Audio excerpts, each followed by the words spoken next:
Is hand quilting intimidating to you? Let me help with that. Hi, it's Charity with Fabric Café. Hand quilting is such a beautiful way to add that little personalized touch to such a beautiful quilt. I'm going to teach you 3 different techniques today: the running stitch, shadow stitching, and seed stitching. If you've never hand quilted before, well, don't worry. I am going to show you everything you need to do to get started and to be successful. Nebula is such a great pattern for you to start your hand quilting journey on. There are so many different lines, different angles. It gives you the option of trying different stitches to see which one you enjoy working with the most. I'm going to put a supply list on the screen. If you need to, please pause it and jot these things down. We're going to cover these more in depth as we go through the process. Let me show you what you need first to get started. A finished quilt sandwich. What is included in a quilt sandwich is your quilt top, your backing, and your batting of your choice. I chose to use spray adhesive. It is not necessary. I just wanted to eliminate any possible shifting. I also chose to put safety pins in as well, which is a much more traditional way of securing it. I wanted to make sure that there was no shifting between my quilting sandwich. This fabric is available if you would like to make this version of Nebula. At the end of our video, we are going to have a slideshow of all the fabrics available that looks fabulous in this pattern. The first stitch I want to cover today is our running stitch. This is an awesome place to get started for hand quilting. Very simple, very straightforward, and dare I say, fail-proof. This is what our running stitch is going to look like. This stitch is a very basic, straightforward stitch. When doing a running stitch, I really like to mark it to make sure that I have the same space between my seams while hand quilting. It gives you uniformity without being overtly matchy. I used a water-soluble pin for marking this quilt. Another great option for marking is the heat erase. If you're doing designs or you want to get creative, or while you're creating your plan for hand quilting, a heat erase is a great way to try that. You can mark it, hate it, iron it away. I also used the ruler to make sure that I got that equal spacing between the seams. Let's start with the needle. This is a personal preference. Some people enjoy a very flexible needle. Some people enjoy a little bit stiffer of a needle. I use a Dritz. They have a lot of different options. Quilt between needles, Dritz, there is so many options, and there's different pros and cons to every single one. If you already have a favorite needle, you're ahead of the game. I think the most important thing is your eye, because you want to be able to easily get your thread through, as well as creating a hole for that thread to move through the fabric with ease. Try out the needles that you have. See if you have one that has the right size eye for the thread that you want to use. If you don't see anything in your own stash, check out your local quilt shop, and those ladies would love to help guide you a little bit more and give you a little more in-depth feedback and what's right for you. Now let's talk thread. I used a pearl cotton. This is a 5 gram weight and 8 size. This is also variegated. I love variegated when you're doing hand quilting because it gives you so much more visual texture running through, because you're going to have a shift in color as you go through your quilt sandwich. This also, you might ask, how is this different than embroidery? This is a type of thread that you do not have strands to separate. Yes, there are strands making this up, but it is not designed to be separated, and it is in one whole piece for you to use. Once you found your needle, once you found your thread, you're going to cut your piece to start. This is 100% up to you. I enjoy having a really big piece so that I don't have to constantly be starting and tying off. I also used Thread Magic to condition my thread. I found that when I conditioned my thread, there was a lot less turning in on itself, a lot less tangling, just by natural pulling your thread, pulling your needle through. There's always a little twist and your thread will get turned in on itself and potentially not. Not a big deal, it's normal. But this Thread Magic really cut down on that. If you do choose to use Thread Magic, It's as simple as placing in these little grooves on either side and placing the cap and pulling all the way through. My thread has been conditioned and is ready to start. One little tip with using your thread magic, especially when you are doing a lot of hand quilting, you're gonna find that there's gonna be lots of little grooves that's going to work its way in, and you may not feel like you're getting as good of a conditioning. You can pop that little bad boy out with a needle and massage it, kind of removing those creases so that you can get a lot better contact, and just slip that right back in. And it's ready to go, brand new. Now that my thread is conditioned and threaded on my needle, we are going to be knotting our thread. This is as simple as wrapping it around your finger, and you're just gonna roll those two right off the end, and you're gonna slide it down using your fingers to pull that little loop tight. I like to trim my tail off so that it's easier to bury your knot in the back of your quilt. I have already decided where I'm going to come out for my quilt start. I like to start in the corners, so let me show you how to get this started. I'm going to put my needle back here, finding my start point on this side. I'm gonna come through. Now, if you are in the corners where the seams are, you're gonna be dealing with a lot of fabric layers. If you have the capability of muscling that needle through, awesome. If you don't, this is where a thimble comes in really handy, just getting you through those tough multiple layers. As you can see, your knot is right there sitting on top of the fabric. I want to show you how you can bury it. As you can see, I'm maintaining tension on the opposite side of my fabric where we're going to be hand quilting. I like to use the eye of the needle, and I just massage right where that knot goes into the fabric until it just slips under the backing. And now you have an invisible start. Your knot is buried, and now you can get started on the fun side. A hoop is a great option at this point to stabilize your quilt sandwich. If you've marked the fabric and you feel confident and you want the flexibility of your quilt top moving with you, you absolutely do not have to use a hoop. But I love using a hoop just so that I can better visualize what my end product is gonna look like. A running stitch is very, very easy. This is an up and down motion going through our fabric, through our quilt sandwich, and coming out the back side. Your back of the quilt is going to look very similar to the front of your quilt. And then you're going to come right back along your marking up the top, out through the top. Again, I really enjoy using a thimble. I love this flexible one, and I also have a leather one for when I need a little extra oomph. Now that I've started at this point, I want to get down to my next line. I am going to go right along my quilt top in the middle of the batting, not going all the way through to my quilt backing. This is going to be like a little hidden running stitch all the way down. You're not going to see this on the back. And you're going to come out right at that spot where you're going to be starting your next line.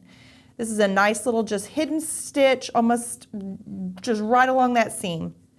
And then you just start right back up. You're going to go in and out.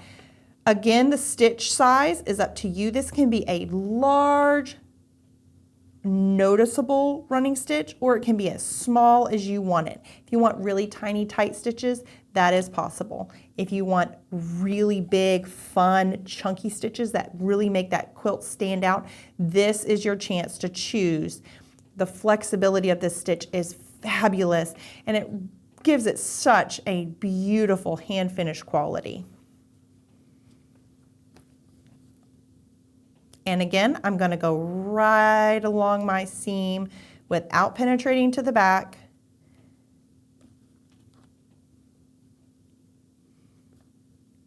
and I'm going to come out right where I've marked. And you just repeat this all the way through, and you'll end up with something that looks similar to this. I'm still in progress with this, but as you can see, it's been marked, and I started down here and worked my way outwards so that you can kind of better see what it looks like from that angle. I wanted to show you a great example of what a running stitch looks like when it's all finished. Donna Holmes, one of my fellow coworkers up here at Fabric Café, finished out her quilt, her Synergy quilt, with a running stitch. And I want to show you a little more detail of just what you can do with the running stitch and how creative it is and how flexible it is for hand quilting. She chose to use threads that matched her darker, more contrasting fabrics, and the direction of this running stitch changed with each pinwheel block section, creating a triangle. Now, what she did in our contrasting material, she did a design creating a visually a large triangular finished hand quilt. You're going to see this in all of her darker contrasting fabrics, keeping that linear line through the lighter, and then she has that design.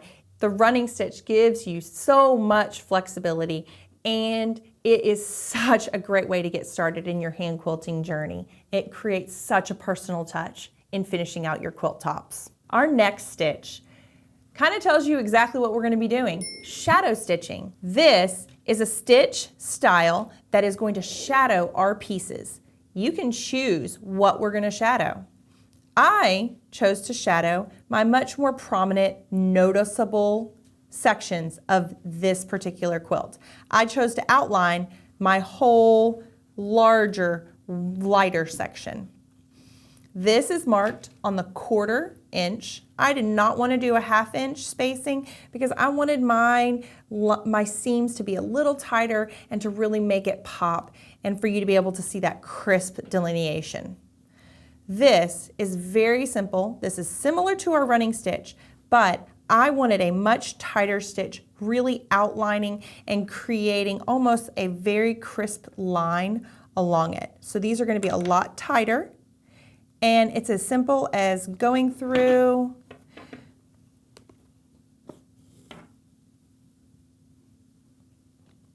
and coming right back up. Don't be afraid to reposition your needle if you don't like how centered it is. This is a trial and error. This is a work in progress. Every stitch you will get much more precise. Every stitch you will get a much better handle and feel for what you want it to look like.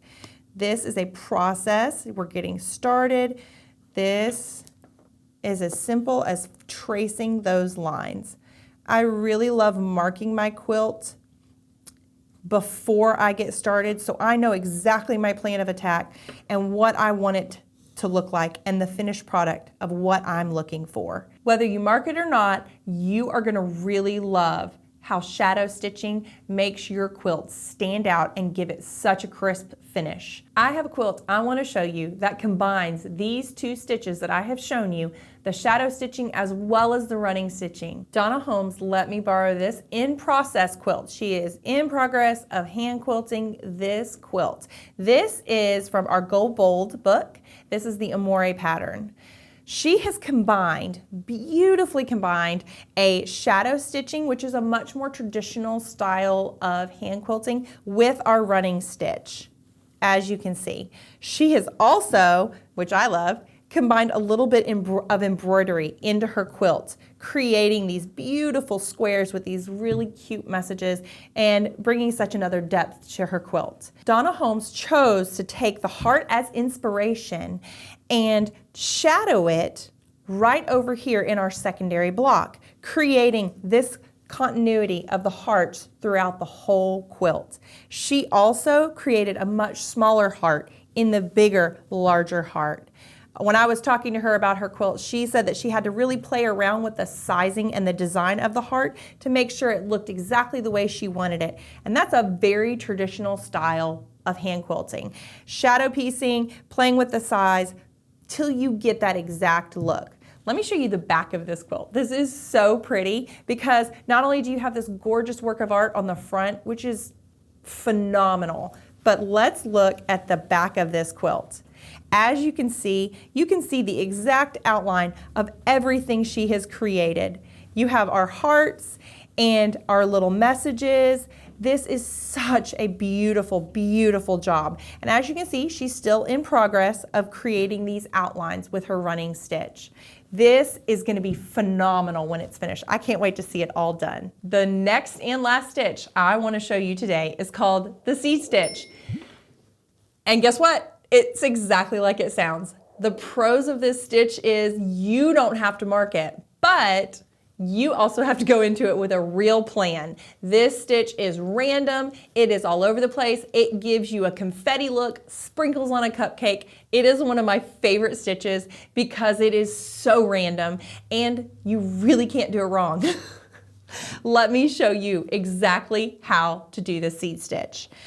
I wanted to show you a little bit more of a concentrated, these are smaller stitches, a lot closer together. It gives you a really tight confetti look. This is a lot larger stitching, a little more spacing. You end up with a much more of a sprinkles on a cupcake look. This is as simple as, I went this direction and this direction and this direction. I'm going to go this direction now. And pulling it through.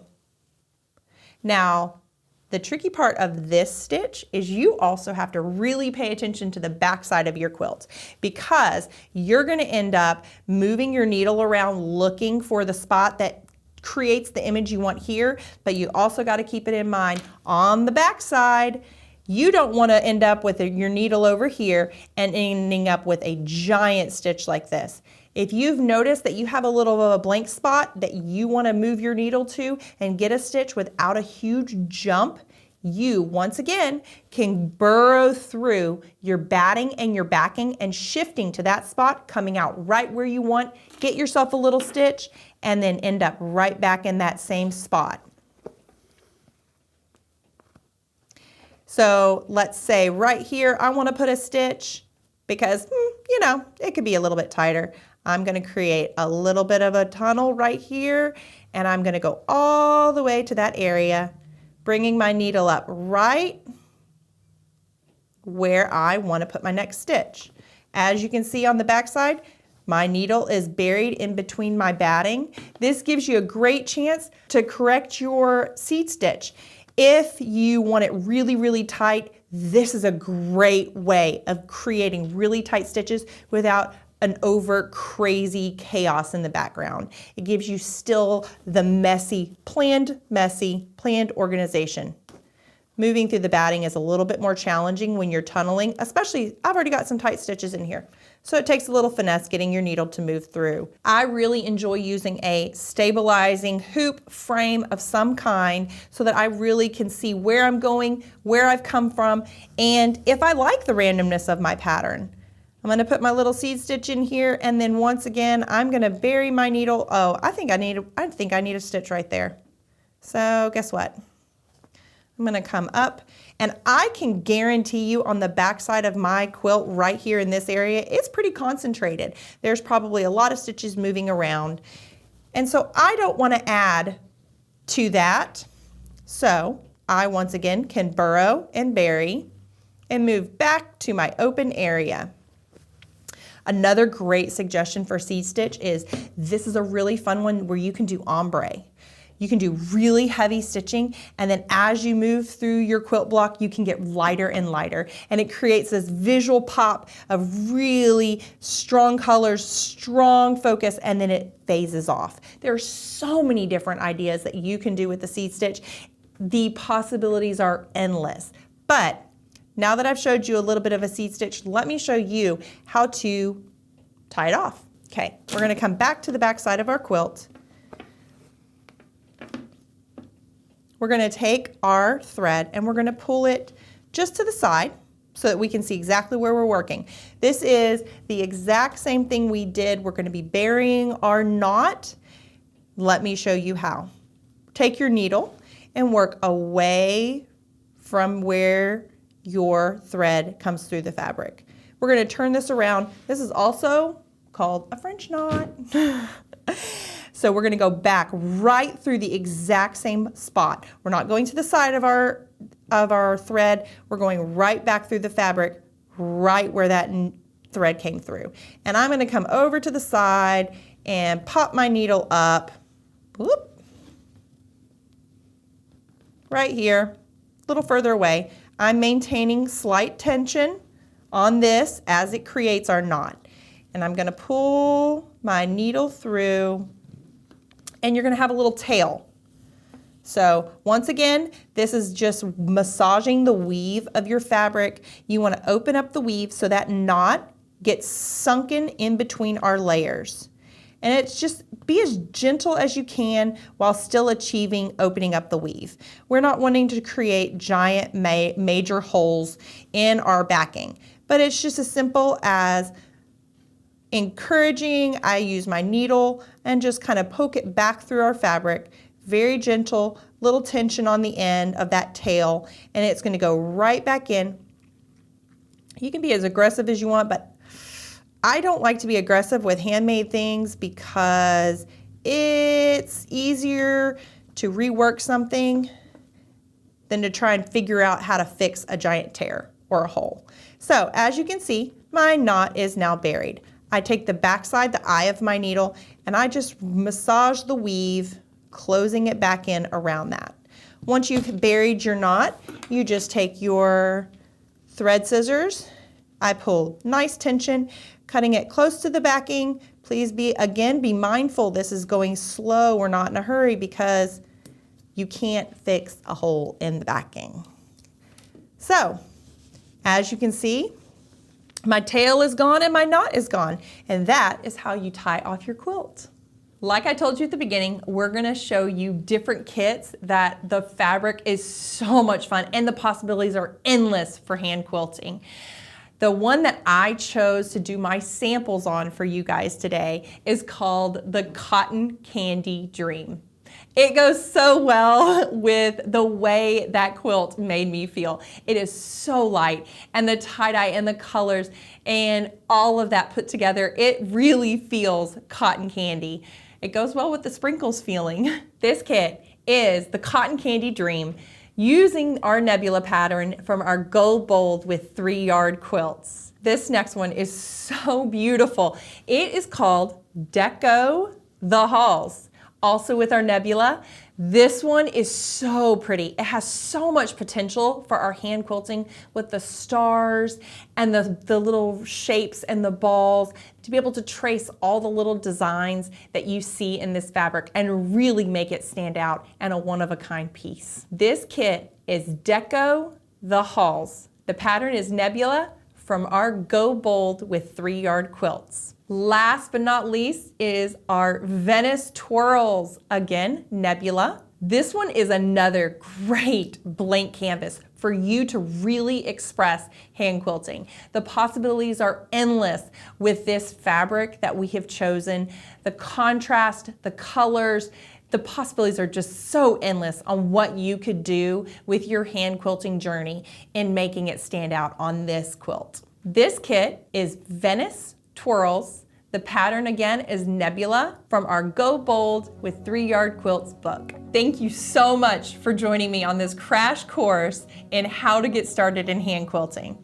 I really cannot tell you how much I enjoy hand quilting. There's something so soothing about ending your day working on a beautiful masterpiece. I love having a little glass of wine, a cup of tea, and curling up in my little book nook corner, listening to my audiobooks, maybe turn my little show on in the background and just sit there and stitch away. The time melts away, life melts away, and stress melts away. Hand quilting is such a great, soothing way to end your day while creating something so beautiful. Don't be afraid of combining different stitches, playing with the looks, and really just get as creative as you possibly can. Be brave, be bold, and if you want more ideas for quilting at home, check out this video that pops up. It's Charity from Fabric Café. Happy creating.